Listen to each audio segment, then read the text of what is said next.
सुबह सुबह यूटो शाओजिंग से ब्रेकफास्ट के बारे में पूछता है कि आज वो उसके लिए क्या लाए। शाओजिंग भी जल्दी से उठ के उसके लिए कॉफ़ी बनाने जाती है। रोज़ रोज़ यूटो के ब्रेकफास्ट लाने से शाओजिंग की असिस्टेंट नाराज़ हो गई थी। मतलब ये काम तो उसका था ना, पर अब तो शाओजिंग उसे जैसे भूल ही गई है। फ़ोन पे वो अपनी नाराज़गी दिखाने लगती है। बातों ही बातों में वो कहती है, क्या उसने एक चीज़ नोटिस की, जब से उसने यूरो के लिए वाइन ऑर्डर की थी तब से वो कुछ ज़्यादा ही अच्छा बिहेव कर रहा है। अब तो वो खुद ही ब्रेकफास्ट के लिए उसे मैसेज करता है। शाओजिंग को लग रहा था यूरो एक स्वीट पर्सन था, तो वो उसके काइंडनेस से शायद टची हो गया होगा। उसकी असिस्टेंट कहती है वो भी तो हर वक्त उसके साथ बिजी रहती है, दिन में 10 सेल्फी खींच के ग्रुप चैट में पोस्ट करती रहती है। शाओजिंग कहती है वो तो बस यूरो को रिलैक्स फील करवाना चाहती थी। फ़ोन रखने के बाद वो फिर से कॉफ़ी बनाने लगती है। बाद में वो यूटो के ब्रेकफास्ट की कैलोरी चेक करती है। उसके साथ रह रह के यूटो काफ़ी कुछ सीख गया था। मतलब उसे दिन में कितनी कैलोरी लेनी चाहिए वो सब कुछ वो थोड़ा बहुत जान गया था। शाओजिंग उसे किचन से कॉफ़ी लाने के लिए बोलती है तो यूटो कहता है उसे लग रहा है वो उसका कुछ ज़्यादा ही फ़ायदा उठा रहा है। मतलब वो उसके लिए ब्रेकफास्ट भी लाए और अपनी कॉफ़ी भी खुद उसे ही लाना पड़ता है। शाओजिंग कहती है उसने उसके लिए कॉफ़ी बनाया ना, इवन उसमें कुछ ड्रॉ भी किया है उसने, वो नहीं दिख रहा है क्या उसे। शाओजिंग ने ये एक खरगोश ड्रॉ किया था, पर वो देखने में कहीं से भी खरगोश नहीं लग रही थी। यूटो के आँखों में हर चीज़ परफेक्ट होनी चाहिए, नहीं तो उसके लिए उसकी कोई इस चीज़ की कोई मायने नहीं रहती। बेचारी शाओजिंग। फिर दोनों गेम के बारे में बात करने लगते हैं। बातों ही बातों में यूटो उससे पूछता है उसने देखा है जब दूसरे की बात आती है तब वो उन पे भारी पड़ जाती है, उनसे सख्ती से पेश आती है, पर जब उसकी बात आती है तब वो हेजिटेट करती है। ऐसा क्यों? शाओजिंग के चेहरे पे तब उसकी फीलिंग्स पकड़े जाने का डर दिखता है। वो उसे फेथ के नाम पे चला देती है। यूटो थैंक यू कहता है। फिर से दोनों गेम पे फोकस करते हैं।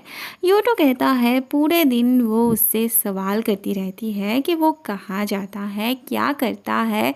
अब से वो आधे टाइम प्रैक्टिस करेंगे और बाकी आधा टाइम वो प्रो प्लेयर्स की गेम देखेंगे। यूटो उसे मैथ के एंगल से गेम समझाने लगता है। समझाते समझाते शाम हो जाती है। शाओजिंग कहती है अगर वो स्कूल में उसे इतने से शिद्दत के साथ मैथ सिखाता तो वो किसी जाने माने यूनिवर्सिटी में एडमिट ले पाती, जिससे वो और भी अच्छी एक्ट्रेस बन पाती। उसके फ़ैन भी बहुत खुश होते। यूटो कहता है अगर उसके फ़ैन इतना जान लेंगे कि वो उनके लिए उस यूनिवर्सिटी में जाना चाहती थी तो भी वो बहुत खुश होंगे। जाते वक्त यूटो उसे कहता है उसके परफॉर्मेंस से पहले वो उसे एक मैसेज कर दे। शाओजिंग कहती है कौन है वो, वीआईपी? तब यूटो कहता है वो उसका टीचर है, तो कुछ तो रिस्पेक्ट दिखाए वो। बाद में शाओजिंग यूटो के नोट्स को बहुत प्यार से इकट्ठा करती है और उस पे एक खरगोश भी ड्रॉ करती है। अगले दिन यूटो अपने उस दोस्त से मिलने आता है जहाँ वो जॉब करने के बारे में सोचा था। दोनों में आज बहुत सारी बातें होती है और यूटो आज उस दिन के कंपैरिजन में ज़्यादा कूल लग रहा था। ऐसे में शाओजिंग की मैसेज आती है और उसका मैसेज पाते ही यूटो के चेहरे की रौनक और भी ज़्यादा बढ़ जाती है।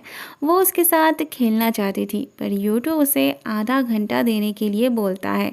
यूटो का दोस्त उसके हैंडसमनेस के बारे में बात करने लगता है। अब लुक के बारे में बात हो रही थी तो गर्लफ्रेंड का जिक्र तो होना ही था। तभी फिर से शाओजिंग के मैसेज आने पे यूटो के चेहरे पे फिर से हंसी खिल उठती है और आज अपने आप को सिंगल बताते हुए उसे जैसे बहुत अच्छा फील हो रहा था। अब पता नहीं वो अपने आप को अभी तक सिंगल मानता था या फिर धीरे धीरे वो शाओजिंग का बॉयफ्रेंड मानने लगा था खुद को। उसका दोस्त उसे डिनर के बाद बार में जाने की ऑफ़र देता है, पर यूटो को तो अब जल्दी से खाना ख़त्म करके शाओजिंग के साथ खेलना था। बाहर आते ही वो गेम खेलना स्टार्ट कर देता है। आज उनके टीम में एक कपल भी थे, तो वो लड़का यूटो से कहता है उसका गर्लफ्रेंड बहुत गंदा खेलती है। शाओजिंग गुस्से में कहती है वो भी उसके बॉयफ्रेंड से बुरा खेलता है। यूटो कुछ उल्टा सीधा सोचता उससे पहले ही शाओजिंग उसे मैसेज करती है उसे झगड़े में जीतना था तो वो बस ऐसे ही कह दिया, वो बुरा ना माने। यूटो भी मुस्कुराता है। फिर सब मिलके गेम खेलने लगते हैं और जीतते भी हैं। बाद में फिर से खेलने की बात होती है तो शाओजिंग के कहने पे यूटो भी हिस्सा लेता है। गेम ख़त्म होने के बाद यूटो उसे लिखता है वो बहुत हाँ खतरनाक है, मतलब हानिकारक है, और फिर डिलीट भी कर देता है। शाओजिंग के साथ साथ हमें भी कुछ समझ में नहीं आता। अब तो धीरे धीरे यूटो पे शाओजिंग का नशा चढ़ने लगा था। अगले दिन यूटो उसे गेम के बारे में समझा रहा था, पर शाओजिंग अभी भी रात के डिलीट हुआ मैसेज के बारे में सोच रही थी। उसको उसका मन नहीं लग रहा था किसी भी चीज़ में। जाते वक्त शाओजिंग यूटो से बस ऐसे ही कैजुअली कहती है कि कितना अच्छा होता अगर वो उसके साथ हैंग आउट करने जा पाती। यूटो भी बिना सोचे कहता है अगर वो उसे जाने के लिए पूछ भी लेता तो भी क्या वो जा पाती। फिर दोनों ही बात की गहराइयों को समझते हुए सिचुएशन को हल्का करने की कोशिश करते हैं। यूटो अपने कलीग्स के साथ डिनर पे आया था। वो सब उसके जॉब छोड़ने से डिसअपॉइंट थे। कंपनी में उसकी कितनी ज़रूरत थी, वो कितना वैल्यूएबल पर्सन था, ये बात सबको पता थी। यूटो के जॉब छोड़ने से उसी की एक कलीग के ऊपर सारी जिम्मेदारी आ पड़ी थी, जिस वजह से उसे ओवर टाइम करना पड़ रहा था और इस ओवर टाइम से बेचारा अपनी पत्नी को टाइम ही नहीं दे पा रहा था और अब उनकी डिवोर्स होने वाली थी। ये सुन के यूटो को बुरा तो लगता है, पर वो फैसला ले चुका था, उसे वापस ज्वाइन नहीं करना था। इस जॉब की वजह से यूटो को कहीं भी शांति नहीं मिल रही थी।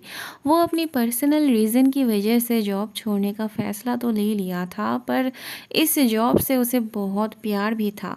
उसे कुछ अच्छा नहीं लग रहा था, पर एक जगह थी जहाँ जाके उसे थोड़ा सा सुकून मिलता था। शाओजिंग के साथ टाइम स्पेंड करके उसे बहुत हल्का महसूस होता था। वो उसे कॉल करके उसके साथ हैंग आउट करने जाने के लिए पूछता है। शाओजिंग तो जैसे उसके बोलने का ही इंतज़ार कर रही थी अब तक। वो झट से तैयार होकर नीचे चली आती है। दोनों मूवी देखने का प्लान बनाते हैं। शाओजिंग को लगभग सभी मूवीज़ के बारे में पता थी, तो यूटो उसे ही चूज़ करने देता है। बाद में शाओजिंग टिकट बुक करने के लिए यूटो से उसका फिंगरप्रिंट मांगती है। शायद यूटो के उंगलियों से जब उसकी उंगली टच होती है तब दोनों के अंदर ही करंट लगती है।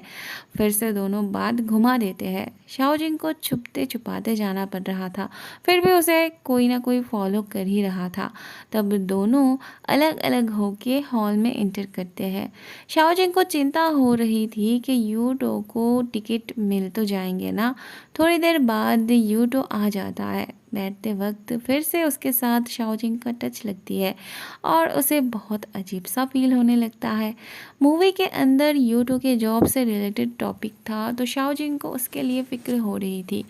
वो बाद में सॉरी भी कहती है, पर यूटो को मूवी अच्छी लगी थी। शाओजिंग फिर से उससे पूछती है वो अपने पसंदीदा जॉब क्यों छोड़ना चाहता है। क्या उसके पेरेंट्स अभी भी नहीं चाहते।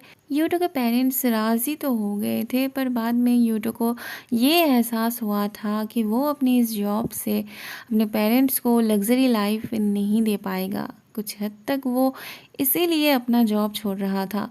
ये सुन के शाओजिंग को बहुत बुरा लग रहा था। वो तो चलते चलते रुक ही जाती है, पर यूटो के बुलाने पे वो फिर से साथ चलने लगती है।